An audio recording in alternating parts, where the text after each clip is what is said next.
فائدہ یہ کہ وصیت بدلنا، بدلوانا اور اس پر خاموش رہنا سخت گناہ ہے، لہٰذا اگر مولا علی کرم اللہ وجہہ الکریم حضور علیہ الصلاۃ والسلام کی وصیت کے مطابق پہلے خلیفہ ہوتے، جیسا کہ رافضی اور شیعہ یہ کہتے ہیں کہ حضور پاک حضرت مولا کائنات علی کرم اللہ تعالی وجہہ الکریم حضور پاک صلی اللہ تعالی وسلم کے وصی تھے، یعنی حضور صلی اللہ علیہ وسلم نے ان کو یہ وصیت فرمائی تھی کہ تم میرے بعد خلیفہ بنو گے، رافضی شیعہ یہ کہتے ہیں۔ تو اگر یہ ان کی بات درست مان لی جائے تو پھر حضرت مولا علی کرم اللہ تعالی وجہہ الکریم پر خاموش رہنے کا گناہ ہوا کہ وہ حضور کے وصی تھے اور جانتے تھے حضور نے مجھے وصیت کی ہے کہ میرے بعد تم خلیفہ ہوگے، اس کے باوجود انہوں نے حضرت ابوبکر صدیق کو نہ صرف یہ کہ خلیفہ ہونے دیا بلکہ حضرت ابوبکر صدیق رضی اللہ عنہ کے دستے حق پرست پر خلافت کی بیعت بھی کر لی، ان کو اپنا خلیفہ بھی مان لیا۔ حضرت عمر رضی اللہ تعالیٰ عنہ اس کے بعد خلیفہ ہوئے، حضرت علی کرم اللہ وجہہ الکریم نے ان کے ہاتھ میں بھی بیعت کر لی اور انہیں بھی امیر المومنین تسلیم کر لیا۔ پھر ان کے بعد حضرت عثمان غنی بنے تو ان کے ہاتھ میں بھی بیعت کر لی۔ خود ارشاد فرماتے ہیں کہ جب حضرت صدیق اکبر رضی اللہ تعالی عنہ خلیفہ مقرر ہو گئے تمام صحابہ کی باہم رائے سے، تو ہم نے ان کو جن کو رسول اللہ صلی اللہ علیہ وسلم نے ہماری نماز کا امام بنایا کہ نماز دین کا ستون ہے، تو جب حضور نے ہمارے دین کا انہیں امام بنایا تو دنیا کے معاملات میں بھی ہم نے انہیں اپنا امام تسلیم کر لیا، امیر المومنین مان لیا، ہم نے انہیں خلیفۃ المسلمین تسلیم کر لیا۔ پھر حضرت ابو صدیق اکبر رضی اللہ تعالیٰ عنہ نے حضرت عمر رضی اللہ عنہ کی خلافت کے حوالے سے وصیت جاری فرما دی اور صحابہ کرام رضوان اللہ تعالی علیہم اجمعین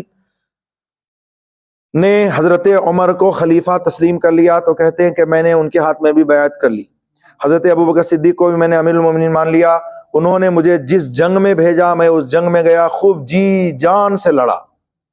ایسا نہیں کہ مجھے خلیفہ ہونا چاہیے تھا، خلیفہ وہ بن گئے اس لیے میں لڑائی میں نہیں جاؤں گا، بلکہ لڑائی میں گئے، جی جان سے لڑے، جو مالی غنیمت میں جو حصہ حضرت ابوبکر نے حضرت علی کو دے دیا بخوشی حضرت علی نے قبول کر لیا، یہ خود حضرت علی کرم اللہ وجہہ الکریم کا بیان ہے۔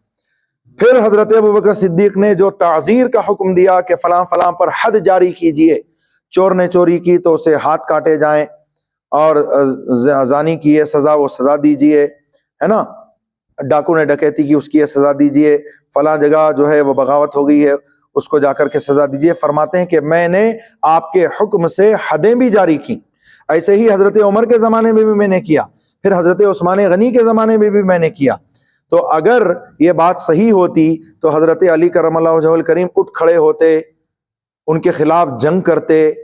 تو جیسے جنگ صفین اور جنگ جمل میں لوگوں نے آپ کی مدد کی تو ایسے ہی لوگ آپ کی مدد کرتے، کیونکہ ایک حق بات تھی کہ رسول اللہ نے آپ کے حوالے سے وصیت کی ہے کہ آپ پہلے خلیفہ ہوں گے، تو آپ کا یہ حق ہے کہ آپ اس کو لڑ کر حاصل کریں۔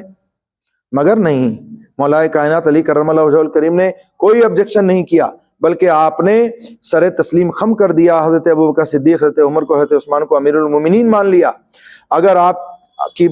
رافضیوں کی بات صحیح ہے تو حضرت علی کرم اللہ وجہہ الکریم اگر مدینہ پاک میں یہ بات آپ سے نہیں ہو سکتی تو آپ چلے جاتے کہاں پر؟ کوفہ، جیسے آپ نے اپنی خلافت کو منتقل کر دیا، دارالخلافہ بنایا کس کو؟ کوفہ کو، تو اسی طرح آپ کوفہ میں جاتے، کوفہ میں بہت سارے آپ کے حامی تھے، تو آپ جنگ کا اعلان کر دیتے کہ اس طرح سے میرے ساتھ جو ہے بدعہدی ہوئی ہے اور میرے حق کو مارا جا رہا ہے، رسول اللہ صلی اللہ علیہ وسلم نے مجھے وصیت فرمائی تھی تو میں اپنے حق کے لیے لڑتا ہوں، کون کون ساتھ دیتا ہے؟ ایسا کچھ نہیں ہوا۔ تو پتہ یہ چلا یہ سب کے سب ان کے ڈھکوسلے ہیں، حقیقت یہی ہے کہ سب سے پہلے خلیفہ حضرت ابوبکر، پھر دوسرے خلیفہ حضرت عمر، تیسرے حضرت عثمان، چوتھے حضرت مولا کائنات علی کرم اللہ تعالی وجہہ الکریم۔ اسی طرح سے حضور نے جو وصیت فرمائی تھی کہ ہمارا جو باغ جو حضور کی جو ترکہ تھا وہ باغ فدق وغیرہ یا خیبر کی زمینیں، تو آپ سن چکے کہ انبیاء کرام علیہ السلام کا جو مال وہ چھوڑتے ہیں، جو زمینیں چھوڑتے ہیں، وہ وارثوں میں تقسیم نہیں ہوتا، بلکہ ان کا مال جو ہے وہ امت کے لیے صدقہ ہو جاتا ہے، اس کا کوئی وارث نہیں ہوتا۔ انبیاء کرام جو ہے وارث کس کو بناتے ہیں؟ اپنے علم کا لوگوں کو وارث بناتے ہیں، اس لیے فرمایا العلماء ورثۃ الانبیاء، علماء نبیوں کے وارث ہوتے ہیں۔ اور ایک حدیث میں حضور پاک صلی اللہ علیہ وسلم نے صاف طور سے ارشاد فرمایا، ہم نبیوں کی جماعت نہ درہم و دینار کو وراثت میں چھوڑتے ہیں، نہ مال و دولت چھوڑتے ہیں، بلکہ ہم اپنی وراثت میں علم کو چھوڑتے ہیں۔ تو پھر رافضیوں کا یہ کہنا کہ حضرت خاتون جنت کا حق تھا، انہوں نے مانگا، حضرت ابوبکر نے وہ باغ فدق نہیں دیا، معاذ اللہ اسے غصب کر لیا وغیرہ وغیرہ، یہ سارے الزامات بالکل بے بنیاد ہیں۔ حقیقت یہ ہے کہ حضرت ابوبکر صدیق نے اپنے آقا کی حدیث پر اور حضور کی سنت پر عمل کیا۔ وصلی اللہ تعالی علی خیر خلقہ سیدنا محمد و آلہ وصحبہ اجمعین۔